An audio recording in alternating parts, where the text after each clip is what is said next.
খোঁজ খবর কেমনে থাকে আপনার বললাম যে স্যার আপনি আমার একটা কাজের ব্যবস্থা করেন। তা স্যার কি বলছিল?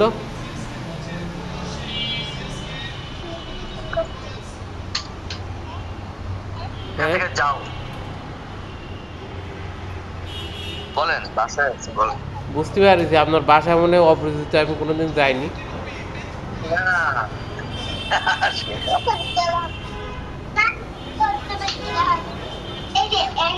কি খবর আপনার, কি খবর, আপনি কোথায়? এই আসলাম গুলশানে।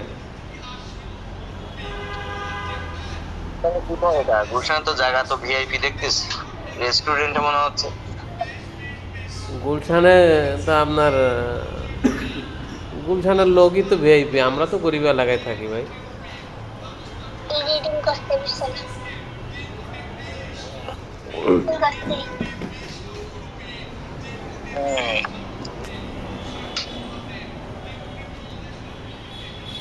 কার বাসা এটা?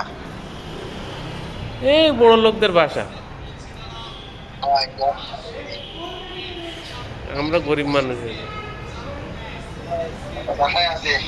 হ্যাঁ, এই সিস্টেমে, এই সিস্টেমে ভিডিও কল দিছেন এডিটিং করে, আমরা গরিব মানুষ। এটা আপনার এই সামনে সত্যি মোবাইল আমি আপনার, যে জন্য ফোন দিছি ভাই শোনেন, আপনার ইন্ডিয়ার দিকে খবর কে মালটাল নিয়ে দিতে পারবেন নাকি? সময় লাগবে, হ্যাঁ, এমনি দেওয়া যাবে, সময় লাগবে। কতদিন? 5-6 দিন? আরে না, 5-6 দিন। কি মাল সেটা তো আগে জানতে হবে না, মাল কি মাল। আছে কিছু, মানে ইন্ডিয়া হয়ে একটা জিনিস আসবে দুবাই থেকে, নিয়ে আসতে হবে। আরে ভাই ওইভাবে কথা বললে তো হয় না, আমাকে তো জানতে হবে জিনিসটা কি, সেইভাবে এই আমার কথা বলতো। ইলেকট্রিক প্রোডাক্ট, ইলেকট্রিক কি প্রোডাক্ট, নাম নাই তার? ইলেকট্রিক সার্কিট ধরেন। এটা কথা, আমি তো একজনের সাথে আমি তো নিজে ক্যারি করে আনবো না, আমার তো বিবরণটা বলতে হবে, নাহলে ছবি পাঠাইতে হবে, তারা দেখবে কয় টাকা নিবে। এটা তো আপনি একটা শিক্ষিত মানুষ এরকম কথা বললে হয়?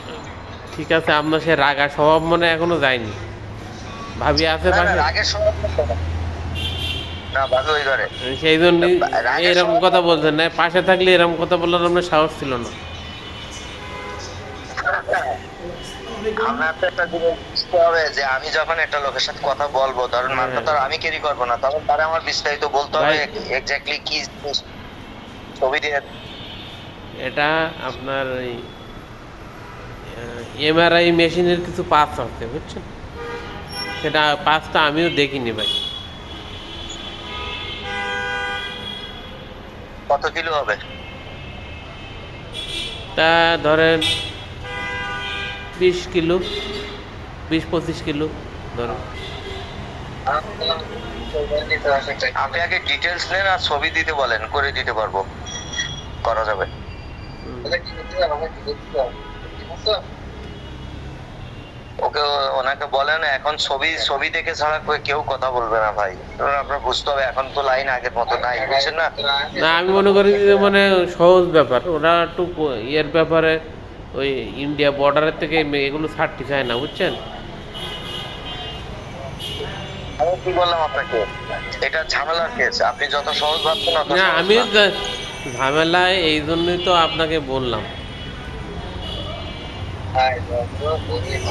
বুঝছেন। ঝামেলার কেস আপনার, ঝামেলা, মেশিনের পার্টস, এমআরআই, এমআরআই মেশিনের পার্টস তো ভাই, ও ইমিগ্রেশন ছাড়বে না, ইমিগ্রেশন দিয়ে করা যাবে না, এটা গাড়ি কি করতে হবে।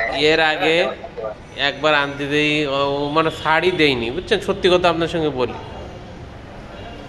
হ্যাঁ হ্যাঁ, ও কোনোভাবে ছাড় দেয়নি।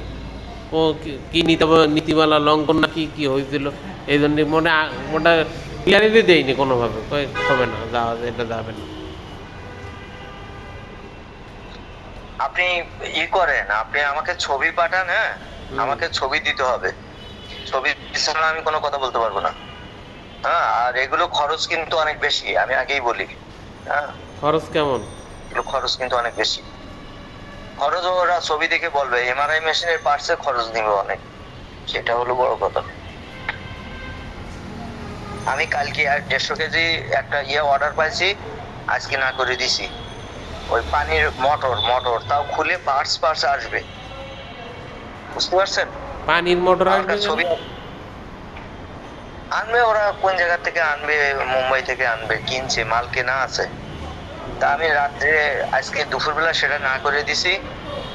2500 টাকা কেজি চাই, 2500 টাকা কেজি গাড়িতে, কারণ এখন তো কোনো বন্ধ, এখন তো মানে দিতে পারছে না। 150 কেজি মাল 2500 টাকা কেজি, মানে বুঝেন কত টাকা? অনেক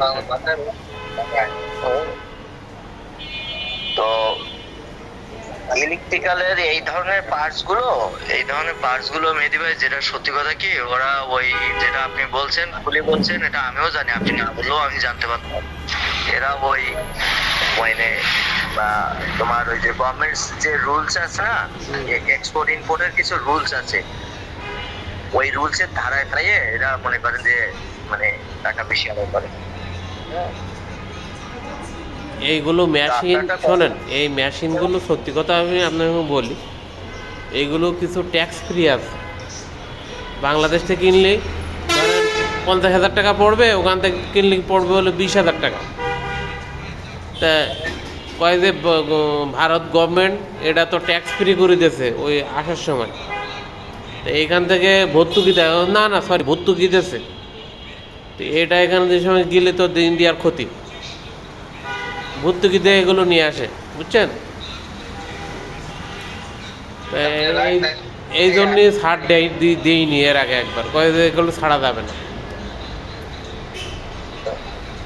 মাল আছে কোথায় মাল সঠিক কোথায় তথ্য আছে জানা আমি আছে? বলতে পারি না, কিন্তু ওর মেন সমস্যা হলো ইন্ডিয়ান সরকার এতে ভর্তুকি দিয়েছে, এই জন্যে সেই মাল আবার এক্সপোর্ট করতে দেবে না।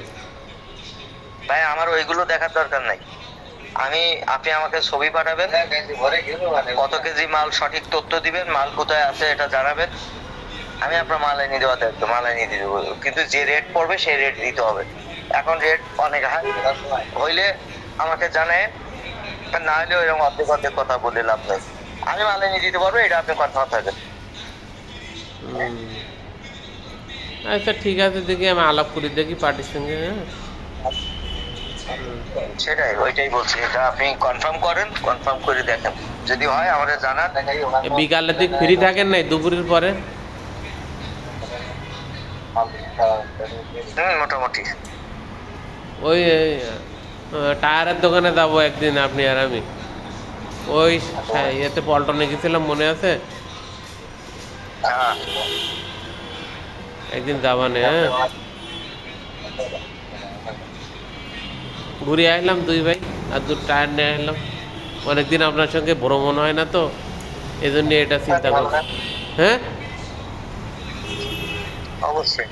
না, অনেকদিন যাইনি তো আপনার সঙ্গে, আপনি তো সময় করেন না, ব্যস্ত থাকেন বিভিন্ন কাজে আগের মতো।